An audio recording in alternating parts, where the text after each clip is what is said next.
నూతన సంవత్సర శుభాకాంక్షల పేరుతో ఉన్నదంతా దోచుకునేందుకు సైబర్ నేరగాళ్లు ప్రస్తుతం సిద్ధమవుతున్నారు. ఏమాత్రం అజాగ్రత్తగా ఉన్నా వారి చేతికి చిక్కి ఖాతాలు ఖాళీ చేసుకోవడమే. అంతేకాకుండా ఫోన్లోని వ్యక్తిగత సమాచారం అంతా పోగొట్టుకోవలసి వస్తుందని పోలీసులు హెచ్చరికలు జారీ చేస్తున్నారు. డిసెంబర్ 31 అర్ధరాత్రి 12 గంటల నుంచి ఒకరికొకరు శుభాకాంక్షలు చెప్పుకోవడం పరిపాటి. సైబర్ నేరగాళ్లు ఈ ఉత్సుకతనే తమకు అనుకూలంగా మార్చుకోనున్నారు.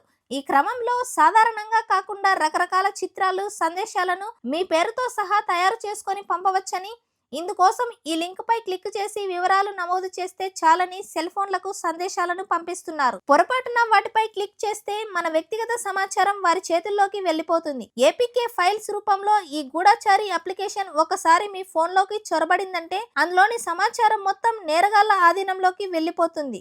బ్యాంక్ ఖాతాలు, ఫోటోలు, వీడియోలు, కాంటాక్ట్ నెంబర్స్, ఇతర ఫైల్స్ అన్ని అందులోని సమాచారం మొత్తం నేరగాళ్ల ఆధీనంలోకి వెళ్లిపోతుంది.